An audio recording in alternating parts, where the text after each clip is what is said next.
M के times news में आपका स्वागत है। मैं हूं एम के आजाद।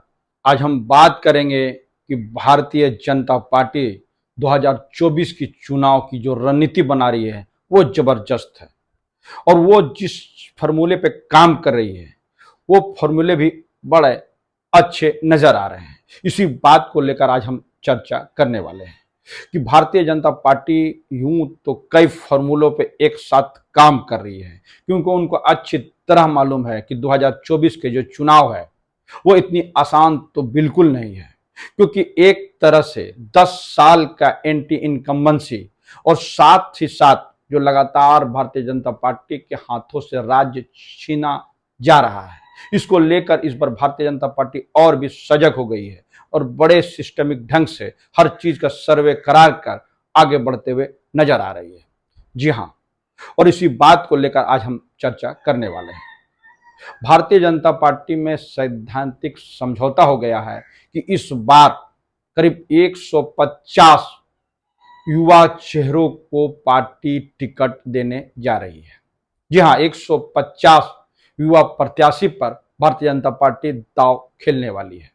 इसके लिए भारतीय जनता पार्टी में सैद्धांतिक समझौता हो गया है और ये उम्र की बात की जाए तो ये युवा 41 से 55 वर्ष के बीच के बताए जाते हैं। यानी 41 से 55 वर्ष की आयु के युवा को 150 नए चेहरों को टिकट देने पर जो है भारतीय जनता पार्टी गंभीरता से विचार कर रही है और नित नए सर्वे के द्वारा अपने सांसदों का फीडबैक लेने के लिए लगातार सर्वे करा रही है।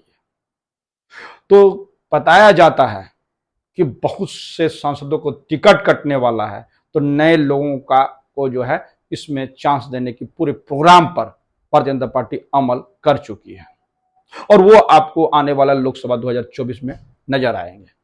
अगर इस तैयारी को देखा जाए तो विपक्षी लोग, खासकर मैं कांग्रेस पार्टी के लोगों पर बात करता हूं, तो वो इस मामले पे पीछे जरूर चल रहे हैं और इस मामले पे भारतीय जनता पार्टी हमेशा आगे चलती हुए नजर आ रही है।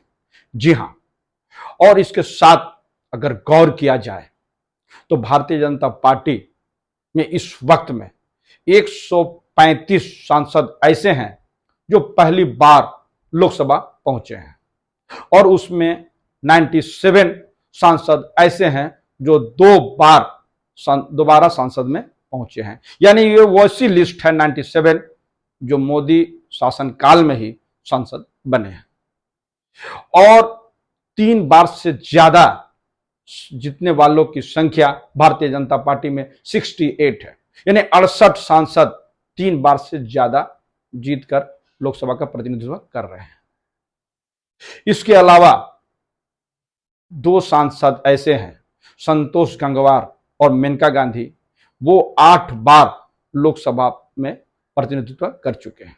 यानी 8 बार लोकसभा का चुनाव जीत चुके हैं और 7 बार लोकसभा जाने वाले में वीरेंद्र कुमार का नाम है और इस तरह से एक फेरिस्त है और कुल मिलाकर 3 बार से ज्यादा सांसद बनने वाले 68 सांसद इस वक्त में नरेंद्र मोदी और अमित शाह को किसी न किसी मामले को लेकर टोका टोकी करते हुए नजर आते हैं। उसमें से कुछ ऐसे सांसद हैं जो नरेंद्र मोदी जी से सीनियर बताए जाते हैं, क्योंकि नरेंद्र मोदी जी तो 10 साल ही हुआ है और उससे पहले जो 68 सांसद जो 3 बार से ज्यादा जीत के गए हैं वो कहीं ना कहीं किस मामले पे नरेंद्र मोदी और अमित शाह के बीच के कामों में इंटरप्ट तो करते हुए नजर आते हैं। ऐसी बातें छनकर आ रही है और इसी को निपटाने के लिए इस बार नरेंद्र मोदी और अमित शाह की जोड़ी ने एक विशेष रणनीति बनाई है।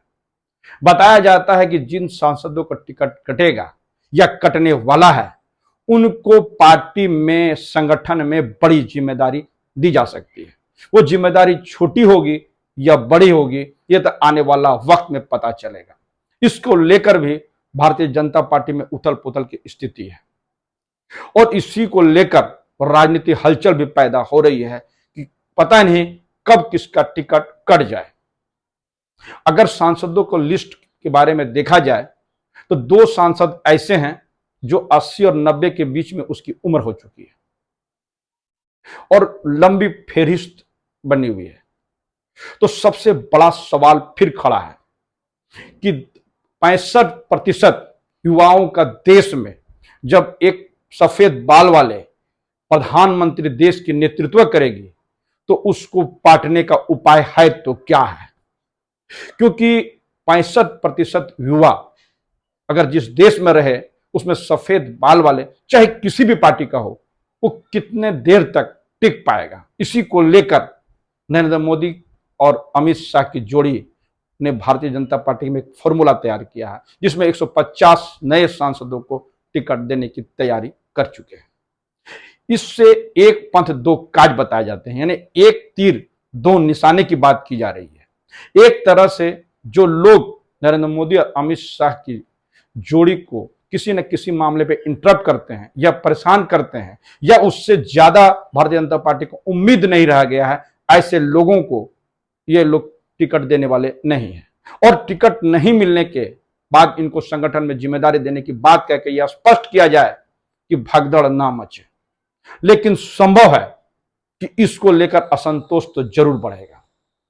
जी हां, अंदर खाने की रिपोर्ट पर बात करें तो टिकट काटना इतना आसान नहीं रह गया है। बताया जाता है कि सिद्धांतिक समझौता होने के बावजूद भी ये लोग आने वाले जो विधानसभा के 4 चुनाव जो है उस पर नजर गड़ाए हुए हैं। उसके बाद अगर ये रिजल्ट भारतीय जनता पार्टी के अनुरूप हुआ तो ये सारे फॉर्मूले फिट बैठेंगे, और यदि यहां पर उनके अनुरूप रिजल्ट नहीं आया, यानी मध्य प्रदेश, राजस्थान, छत्तीसगढ़, ये चारों जगह पर, और तेलंगाना में, ये चारों जगह पर भारतीय जनता पार्टी के अनुरूप यदि रिजल्ट नहीं आया तो फेरबदल हो सकता है। यदि अनुरूप रहा तो जो मैं बात बताने जा रहा हूं आने वाला वक्त में ये आपको होता हुआ दिखेगा, क्योंकि इस तरह से सैद्धांतिक समझौता भारतीय जनता पार्टी में हो गई है, यानी आपसी सहमति हो गई है। मैंने पहले भी आपको बताया था कि इस वक्त में भारतीय जनता पार्टी के अंदर खाने में ये लड़ाई चल रही है, और बाहर खाने में जिस तरह से चुनाव दर चुनाव, यानी चुनावी स्ट्राइक रेट को देखा जाए तो नरेंद्र मोदी के स्ट्राइक रेट में कमी आई हुई है। उनकी जो छवि है उसको डेंट तो जरूर लगा है। इसी बीच में जो बात कही जा रही है वो बड़ा स्पष्ट तौर से इशारा है कि वो जिस तरह से हर बात को फूक फूक कर रख रही है, वो इशारा करता है कि डरी तो भारतीय जनता पार्टी भी है। लेकिन रणनीति पर बात किया जाए कि उनकी रणनीति एडवांस जरूर है, और इस मामले में कांग्रेस पार्टी पीछा नजर आ रहे हैं या पीछे नजर आ रहे हैं। देखना यह है कि भारतीय जनता पार्टी के इस रणनीति पे कांग्रेस पार्टी किस तरह से प्रहार करती है और इसकी काट कैसे निकालती है, ये तो आने वाला वक्त में पता चलेगा। लेकिन राहुल गांधी क्योंकि युवाओं की एक पसंद हो गए हैं, और नरेंद्र मोदी जी इस वक्त में एक बुजुर्ग नेता नजर आ रहे हैं, इसको लेकर भी बड़ी ट्रोल नरेंद्र मोदी होते हुए नजर आए हैं। और सोशल मीडिया पे यदि गौर करें तो जब प्रधानमंत्री विदेश की यात्रा में थे और एक बोतल को जो खोलने का लगातार प्रयास कर रहे थे और वो बोतल नहीं खुल रहा था, तो ये बात की कयास लगाया जाने लगा सोशल मीडिया पे कि अब नरेंद्र मोदी बुजुर्ग हो चुके हैं, बूढ़े हो चुके हैं, अब उन पे वो क्षमता, कार्य क्षमता नजर नहीं आएगा।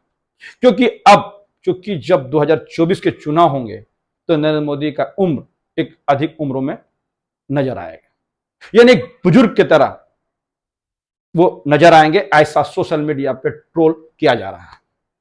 तो सब कुछ तो राजनीति में एक्सपेरिमेंट होता ही रहता है, लेकिन जो बात सामने आ रही है अगर लिस्ट पर गौर किया जाए तो लिस्ट यह साफ इशारा करता है कि इस वक्त में भारतीय जनता पार्टी बहुत बड़ा फेरबदल करने वाली है, और इसी फेरबदल के तहत में संगठनों में भी चेंज करने की बात कही जा रही है। मैंने बताया ना कि 4 राज्यों के चुनाव का बहुत सा वेट किया जा रहा है और बहुत से तब्दीली। आपने देखा कि चुनाव के हारने के बाद कुछ मंत्रालय को बदला गया, किरण रिजिजू का मंत्रालय बदल गया और अर्जुन मेघवाल को नई जिम्मेदारी दी गई। इस तरह के बहुत से फेरबदल आपको विधानसभा चुनाव के हार के बाद नजर आएंगे, इसकी पूरी प्रबल संभावना है।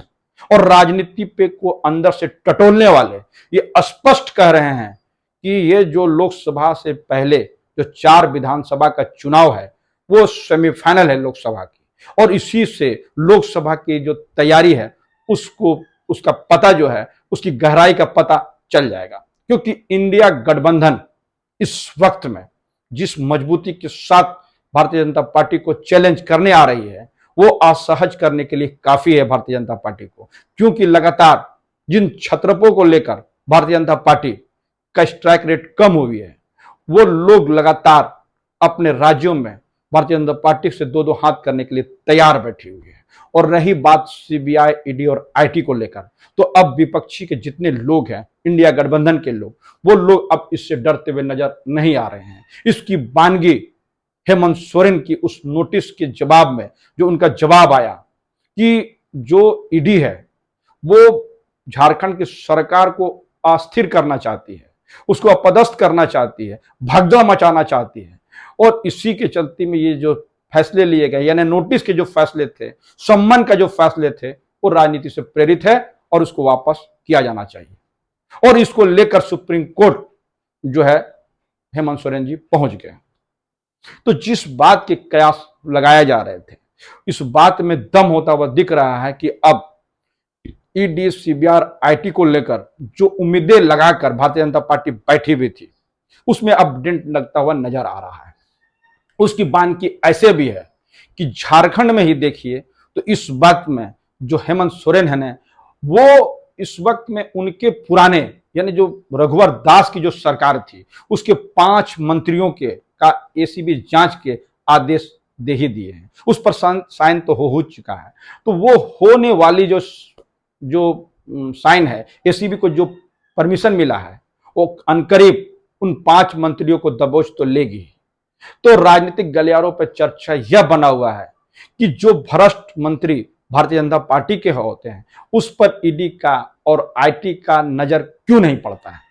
ऐसे मंत्री उनके नजर से बच कैसे जाते हैं, इसको लेकर भी राजनीतिक गलियारों पर चर्चा का विषय बना हुआ। चलिए, मैं अभी बात कर रहा था भारतीय जनता पार्टी के अंदर खाने की रणनीति को लेकर। युवा चेहरा के नाम पर 41 से 55, और अगर भारतीय जनता पार्टी का 135 सांसद जो पहली बार चुनाव जीत के गए, ये तो एक्सपेरिमेंट जरूर था, और इसको समझने में कांग्रेस पार्टी भूल तो जरूर कर गई। और कांग्रेस पार्टी में आज जो परेशानी का सबब वो लोग बनाए हुए हैं जिसको कांग्रेस पार्टी में सबसे ज्यादा मलाई मिलता चला गया, वो ज्यादा मलाई का आनंद लिए वही लोग इस वक्त में कांग्रेस पार्टी के लिए परेशानी का सबब बना हुआ है। इस सबसे इतर जब मल्लिकार्जुन खड़गे साहब का बस जब कांग्रेस की कमान आई तो बहुत कुछ होता हुआ नजर आ रहा है। और जिस तरह से भारतीय जनता पार्टी के हर मामले को लेकर इस वक्त मल्लिकार्जुन खड़गे साहब काउंटर करने के तमाम कोशिश में जुट गए हैं, यह बड़ा दिलचस्प है। और अगर बात किया जाए कांग्रेस पार्टी के राष्ट्रीय अध्यक्ष जो अनुभवी है, वो कई बार विधानसभा और सांसद पहुंच चुके हैं। वहीं भारतीय जनता पार्टी के कि जो पार्टी के अध्यक्ष हैं नड्डा जी, वो तो अपने विधानसभा, अपने गृह राज्य के विधानसभा भी भारतीय जनता पार्टी के लिए बचा नहीं पाए। उनके हाथों से, उनके रहते हुए भारतीय जनता पार्टी के हाथों से चली गई। तो समझने की जरूरत है कि जेपी नड्डा और मल्लिकार्जुन खड़गे इसलिए भी पास होते हुए नजर आ रहे हैं कि जिस वक्त में खड़गे पहला बार विधानसभा में पहुंच गए थे उस वक्त में जेपी नड्डा हाफ पैंट पहन के घूमते हुए नजर आते थे। उम्र के लिहाज से भी, तजुर्बा के लिहाज से भी अगर देखा जाए तो दोनों में आसमान जमीन का अंतर तो जरूर है। और इसी का फायदा इस वक्त में कांग्रेस पार्टी को होता हुआ दिख रहा है। और इसी के चलते भारतीय जनता पार्टी ने भी 3 बार से ज्यादा के जो सांसद जो जीत कर चले गए हैं उसको संगठन में भेजना चाहते हैं, संगठन की मजबूती के लिए उनको भेजना चाहते हैं। भले इसके रिजल्ट जो भी निकले, भले भगदड़ हो जाए, लेकिन इसको लेकर पूरा सैद्धांतिक समझौता तो भारतीय जनता पार्टी में हो ही गया। दूसरी अहम बात यह है कि सिर्फ और सिर्फ लोकसभा नहीं, राज्यसभा के लिए भी नरेंद्र मोदी अमित शाह की जोड़ी ने एक बड़ा प्रोग्राम बनाया है।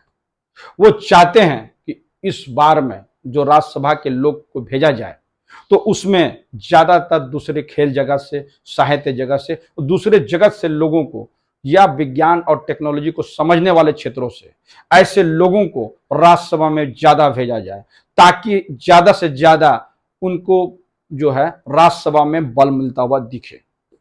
लोकसभा के साथ राज्यसभा में जो उसकी तैयारी है वो तो बड़ा जबरदस्त है। और नरेंद्र मोदी हमेशा ये भी जानते हैं कि यदि लगातार किसी को टिकट देने से जो उसके साथ के जो कलीग होते हैं या दूसरे नेता होते हैं, उसका जो राजनीतिक जीवन है वो क्रैश कर जाता है। ये निश्चित तौर पर ये एक सत्य बात प्रतीत होती हुई दिखती है। एक ही व्यक्ति को लगातार सांसद और विधायक बनाए जाने से उसके साथ काम करने वाले, उसके कलीग, उनके साथ में रणनीति बनाने वाले, उनके साथ में राजनीति करने वाले पिछड़ तो जरूर जाते हैं और उसको अंदर से डेंट तो जरूर लगता है, वो अंदर से टूट तो जरूर जाते हैं।